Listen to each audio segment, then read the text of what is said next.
கர்த்தராகிய இயேசு கிறிஸ்து நீதான நாமத்தினாலே இயேசுவே வாழ்வின் ஊழியங்கள் சார்பாக எங்கள் வாழ்த்துக்களை தெரிவித்துக் கொள்கிறோம். இதை கேட்கிற ஒவ்வொருவரையும் கர்த்தர் ஆசீர்வதிப்பாராக. சில வசனங்களை நாம் தியானித்து ஆண்டவரை நாம் துதிக்கப் போகிறோம். முதலாவதாக மார்க் எழுதின சுவிசேஷம் 1ஆம் அதிகாரம் 40வது வசனத்தை நான் வாசிக்கிறேன். குஷ்டரோகி ஒருவன் அவரிடத்தில் வந்து அவர் முன்பாக முழங்கால் படியிட்டு, உமக்கு சித்தமானால் என்னை சுத்தமாக்க உம்மால் ஆகும் என்று வேண்டிக் கொண்டான். குஷ்டரோகம் பிடித்த ஒரு மனிதர் ஆண்டவர் இயேசு கிறிஸ்துவை பார்த்து ஒரு வார்த்தை கேட்கிறார். உமக்கு சித்தமானால் என்னை சுத்தமாக்க உம்மால் ஆகும் என்று ஆண்டவரிடத்தில் வேண்டிக் கொண்டான். யாருக்கும் வியாதிப்பட்டிருந்தால், ஆண்டவரே எனக்கு இந்த வியாதியில இருந்து எனக்கு சுகந்தாங்கப்பா அப்படின்னு கேட்பதுதான் நம்மளுடைய வழக்கம். எல்லாருமே அப்படித்தான். எந்த ஒரு சிறிய வியாதியா இருந்தாலும் நம்ம ஆண்டவரிடத்துல கேட்போம், ஆண்டவரே இந்த வியாதியிலிருந்து எனக்கு விடுதலை கொடுங்க, ஆண்டவரே இந்த சுகர் வியாதியிலிருந்து எனக்கு விடுதலை கொடுங்க, இந்த பிரஷர்ல இருந்து எனக்கு விடுதலை கொடுங்கன்னா நம்ம ஜெபம் பண்ணுவோம், கேட்போம் ஆண்டவரிடத்துல. ஆனால் இந்த குஷ்டரோகி உமக்கு சித்தமானால் என்னை சுத்தமாக்கும் அப்படின்னு கேட்கிறான். ஆச்சரியமான ஒரு வார்த்தை.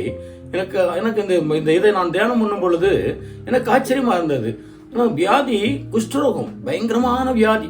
அந்த வியாதினால பிள்ளைகள் கைவிட்டுட்டாங்க, மனைவியில் கைவிட்டிருக்கலாம், சமுதாயம் கைவிட்டிருக்கும்.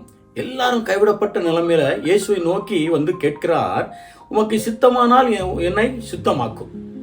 அப்போ நான் இந்த வியாதியோடு இந்த வியாதியின் மூலமாக நான் பலவீனப்பட்டிருக்கிறேன்.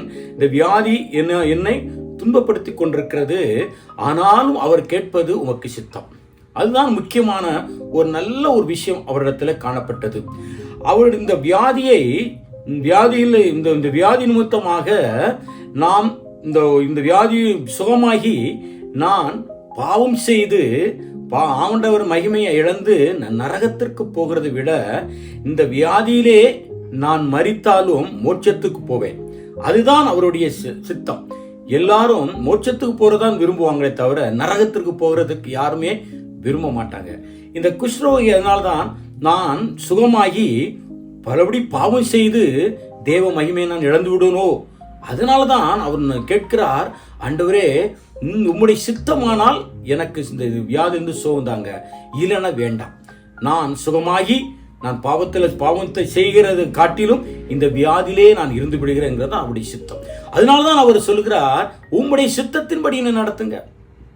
அநேகர் கேட்போம், சிலர் எல்லாரும் ஒரு திருமணம் ஆனாலும் ஆண்டவரே உம்முடைய சித்தமா அப்படின்னு கேட்க மாட்டோம். பிள்ளைகளுடைய திருமணத்திற்காக ஆண்டவரே இந்த திருமணம் முடிக்கலாமா வேண்டாமா அப்படின்னு யாரும் கேட்பதே இல்லை. ஒரு அழகான ஒரு மகன் இருந்தாலும் போதும், அழகா இருக்கிறான், நல்ல மாடியே இருக்கிறது, நல்ல வசதியான குடும்பம் அப்படின்னு தான் சொல்லி பார்ப்போம் தவிர அவன் எப்படிப்பட்ட மனிதன், அவனுக்குள்ள எப்படி ஆவி இருக்கிறது, அவன் ஆண்டவரோடு தொடர்பு உள்ளானா அப்படி நாம் பார்க்கிறதில்லை. அதற்கு மாறாக நாம என்ன செய்யறோம், அவருடைய பணத்தை பார்க்கிறோம், அவருடைய முகத்தை பார்க்கிறோம், அவருடைய வேலையை பார்க்கிறோம். ஆண்டவருடைய சித்தத்தை நாம் மறந்து போகிறோம். அநேகர் ஆண்டவருடைய சித்தத்துக்கு மாறாக செயல்படுகிறோம். அழகா இருந்த உடனே நல்ல வசதியா இருந்த உடனே இதுதான் நமக்கு, நம்முடைய பிள்ளைக்கு இதுதான் ஏற்ற ஒரு துணை என்று சொல்லுகிறோம். அல்லது மகனுக்கு பெண் பார்க்கும் பொழுதும் எனக்கு என் மகனுக்கு இதான் நல்ல ஒரு சித்தம், நல்ல ஒரு பெண் அப்படின்னு சொல்லி நாம் என்ன செய்கிறோம், நினைத்துக் கொள்கிறோம். நாம் ஆண்டவரிடத்துல கேட்பதில்லை. உமக்கு சித்தமா என்று சொல்லி அதை கேட்பதில்லை. பணத்தை பார்த்தவுடன் அப்படியே நம்ம என்ன செய்ய வாயை பிளந்துடுறோம். ஒரு ஊழியக்காரர் எனக்கு தெரியும், அவருடைய பையனுக்காக பெண் பார்த்தாங்க, வீட்டை பார்த்தாங்க, அவருடைய மனைவி வீட்டை பார்த்து மயங்கிட்டாங்க.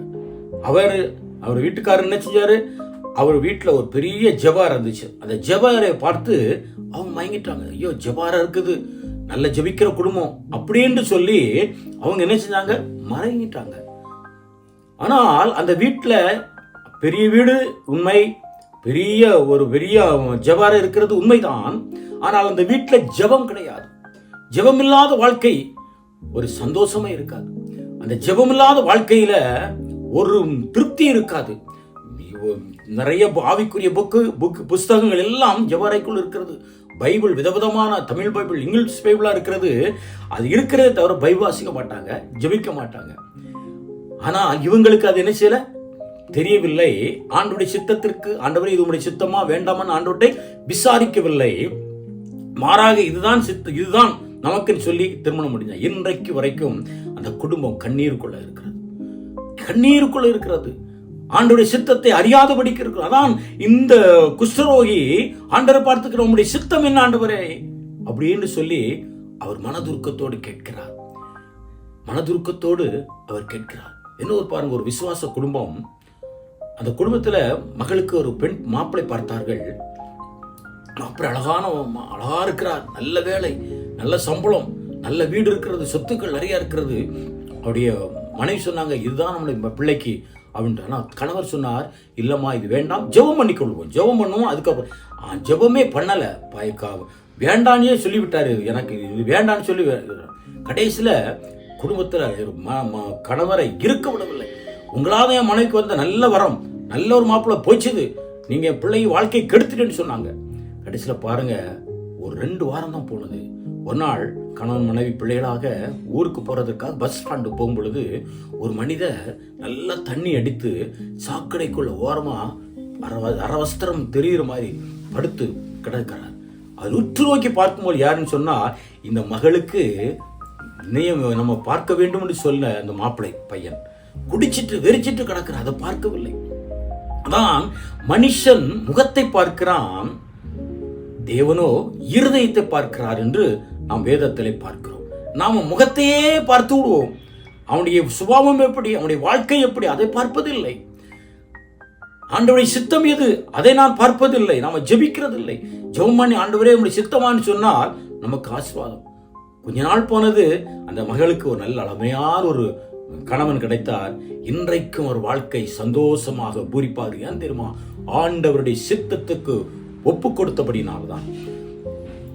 இந்த குஷ்டரோகி தன்னுடைய சரீரம் முழுவதும் வியாதிதான், வேதனை தாங்க முடியல. ஒரு பக்கம் வேதனை, ஒரு பக்கம் மனைவி பிள்ளைகள் பெருத்த வேதனை இருந்து, ஆனாலும் ஆண்டவருடைய பாதத்தில் போய் உமக்கு சித்தமானால் சுத்தமாக்கப்பா, இல்லைன்னா எனக்கு இந்த வியாதியில் எனக்கு விடுதலை வேண்டாம். அதுதான் பாயிண்டா சொன்னார். அதுதான் உண்மை. அவர் ஆண்டவருடைய சித்தத்தை நான் பாவம் இந்த சுகமாகி பாவம் செய்து இந்த நரகத்திற்கு போவதை விட நான் இந்த வியாதியோடு கூட பரலோகத்துக்கு போகிறது அதிகமாக நன்மை என்று நினைத்து அவர் ஆண்டோடைய சித்தத்தை நோக்கி. அதான் ஐஸ்வர்யவானையும் லாசருவையும் நாம் பார்க்கிறோம். லாசர் பற்கள் நிறைந்தவனாக, சாப்பாட்டுக்கு வழி இல்லாம அவர் என்ன செய்தார்? தெருவில் கிடக்கிற மனுஷன். எப்பமாவது இந்த பணக்காரனை சாப்பிட்டுட்டு அதை எச்சியலை போடும்போது அதை எடுத்து சாப்பிட்டு கொண்டிருந்தான் மனுஷன். ஆனால் விலை மதிக்க முடியாத ஆண்டவரை தன் சொந்த இரட்சகராக ஏற்றிருந்தார். இந்த வேதனை, இந்த உலகத்துல வேதனை துன்பங்கள் எல்லாம் உண்டு, அதை எல்லாவற்றையும் அனுபவித்தார். ஆனால் மரித்தார், தேவதூதனால் எடுக்கப்பட்டார், பரலோக ராஜ்யத்திற்கு போனார். அன்றைக்கு சுகமாக இருக்கிறார். அந்த பணக்காரனோ மரித்தார், நரகத்துல வேதனைப்படுகிறார். நம்முடைய அப்பா ஆபிரகாமை நோக்கி பார்க்கிறாய், என்னால் இந்த வேதனை தாங்க முடியல, லாசரு நுனியிலிருந்து தண்ணி நனைத்து, விரலின் நுனியில் தண்ணி நனைத்து எனக்கு தாங்கன்னு கேட்டு கெஞ்சி கேட்கிறார். அதுதான் இந்த குஷ்டரோகி நினைத்தான், இந்த பாவத்தோடு கூட நாம் இந்த வியாதி சுகமாகி நான் மரித்து நரகத்திற்கு போகிறதை விட நான் இந்த வியாதியோடு கூட பரலோகத்து போறது எனக்கு அதிகமாக மகிழ்ச்சி நிச்சயம் சொல்கிறார். அதுதான் அவர் சொல்லுகிறார், நமக்கு சித்தமானால் என்ன சித்தமாக்கும். இயேசு கிறிஸ்து அதே போல ஜெபம் பண்ணினார். ஆண்டவரே, இந்த பாத்திரம் நீங்க கூடுமானால் நீங்கட்டும், ஆனால் என்னுடைய சித்தம் அல்ல, உம்முடைய சித்தம். அதுதான் உண்மை. அவர் என்ன எதற்காக அந்த வார்த்தையை பேசினார்? நம்முடைய பாவங்கள், நம்முடைய அக்கிரமங்கள், நம்முடைய சாபங்கள் எல்லாம் இயேசு கிறிஸ்துவின் மீது விழுந்தது. தேவன் பாவத்தை பார்க்காதவர், சுத்தத்தை விரும்ப சுத்த ஜோதி, அவரிடத்தில் பாவம் இல்லை. அதனால தேவகுமாரனுடைய சரீரம் முழுவதும் நானும் நீங்களும் செய்த பாவம் அவருடைய மேல் சுமத்தப்பட்டனால தேவனுடைய முகம் இயேசு கிறிஸ்து மறைக்கப்படுகிறது. அதைத்தான் ஆண்டவரே இந்த பாத்திரம் நீங்கட்டும். ஆனாலும் அவ்வளோ அவருடைய முகத்தை எப்பொழுதும் நானும் தேவன் ஒன்றோடு இருக்கிறோம் என்று அவர் இயேசு சொல்லுகிறார்.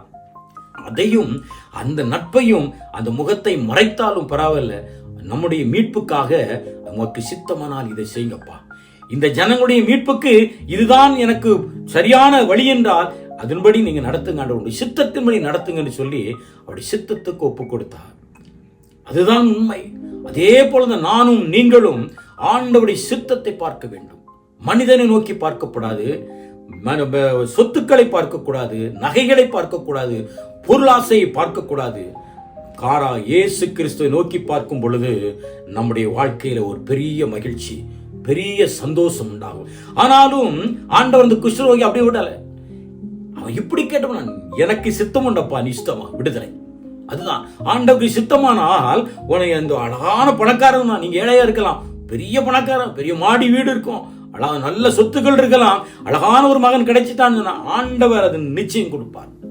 அதுதான் ஆண்டவருடைய ஆசீர்வாதம். ஆண்டவருடைய என் மகள் இது சித்தமானு சொல்லி கேட்டாலே அப்படி சித்தமானவளை நான் கொடுக்க வேண்டும், நலமானதை உங்களுக்கு கொடுப்பார். இதுதான் உண்மை. இதுதான் ஆண்டவர் கொடுக்கிற ஆசீர்வாதம். நான் நீங்களும் எப்படி இருக்கிறோம்? மனிதனை பார்க்கிறோமா? சொத்துக்களை பார்க்கிறோமா? உலகத்தை பார்க்கிறோமா? வேண்டாம், இயேசுவை நோக்கி பார்ப்போம். இயேசு உங்களை ஆசீர்வதிப்பார். அப்படியே ஒரு நிமிடம் கண்களை மூடிச்சோம். ஆண்டவரே உமக்கு நன்றி செலுத்துகிற ஆண்டவரே, நன்றியுள்ள இதயத்தோடு நாங்கள் துதிக்கிறப்பா. ஆண்டவருடைய குஷ்டரோகி ஆண்டவரே உமக்கு சித்தமானால் சுத்தமாக ஆக்குங்கன்னு சொன்ன ஆண்டவரே. தோப்பனை எவ்வளவு பெரிய வார்த்தை ஆண்டவரே. தோப்பனை வியாதியோடும் பலவீனத்தோடும் ஆண்டவரே இருந்த மகன் ஆண்டவரே, ஆனால் உம்முடைய சித்தத்தின்படி நடக்கிறார் ஆண்டவரே. அதே போல ஆண்டவரே நாங்களும் உம்முடைய சித்தத்துக்குள் எங்களை ஒப்புக் கொடுக்கணும். எந்த ஒரு காரியமா இருந்தாலும், ஒரு வீடு கட்டுவதா இருந்தாலும் ஆண்டவருடைய சித்தமா, இந்த இடத்துல வீடு கட்டுவது சித்தமா, இந்த இடத்தை வாங்குவதற்கு சித்தமா, இந்த வாகனத்தை, இந்த பைக்கை, இந்த காரை வாங்குவது உம்முடைய சித்தமா என்று நாங்கள் உம்மிடத்தில் விசாரித்து உம்மிடத்தில் சித்தமானவைகளை நாங்கள் பெற்றுக்கொள்ள, என் மகளுக்கு ஏற்ற துணையா, என் மகனுக்கு ஏற்ற துணையா இது என்று ஆண்டவரே நாங்கள் செய்ய கிருபை செய்ய முடியா ஜெபிக்கிறப்பா. தோப்பனே இந்த படிப்பு, நான் இந்த படிப்பு தான் படிக்க வேண்டுமா என்கிறது உங்களுக்கு சித்தம் ஆண்டவரே அப்படின்னு நாங்கள் தெளிவாக ஆண்டவரே நாங்கள் அறிந்து உம்மிடத்தில் விசாரித்து நாங்கள் படிக்கும்படிக்கு நீர் கிருபை செய்ய முடியா ஜெபிக்கிறப்பா. வல்லமைக்குள் அர்ப்பணிக்கிற பொறுப்படுத்திக் வியாதியோடு இருக்கிற பிள்ளைகளுக்கு ஒவ்வொருவருக்கும் நீர் அற்பத்தை நீ செய்தல முடிச்சு வைக்கிறேன். Touch heal in the name of Jesus. இயேசுவின் நாமத்தினாலே ஒரு அற்புதம் ஆண்டவரே இதை பார்த்து கொண்டிருக்கிற ஆண்டவரே ஜெபித்துக் கொண்டிருக்கிற ஒவ்வொருவருக்கும் இப்பொழுது சுகத்தை நீர் கட்டிடும்படி ஜெபிக்கிறப்பா. உடைய வேதம் சொல்லுகிறது, என் வார்த்தை அனுப்பி நான் குணமாக்குவேன் என்று சொன்னீரப்பா. தோப்பனே ஆண்டவரே இப்பொழுது ஆண்டவரே உம்முடைய வார்த்தையை நான் அனுப்புகிறேன் ஆண்டவரே. யாராக இருந்தாலும் இதை பார்த்து கொண்டிருக்கிற ஒவ்வொருவருக்குள்ளும் ஒரு சுகத்தை நீர் கொடுக்கும்படிக்கு நான் கட்டளை கொடுக்கிறேன். சாத்தானுடைய கிரியையெல்லாம் அழியற்றும் ஆண்டவரே, சுகத்தை நீர் கட்டடிவீராக. அப்படி செய்யறக்கா நன்றி. உங்களுடைய கருத்தில் அர்ப்பணிக்கிற பொறுப்படுத்திக் கொள்ளும் இயேசுவின் நாமத்தினால் ஜெபிக்கிறோம் ஜீவன் பரிசுத்த நல்ல பிதாவே, ஆமென். God bless you.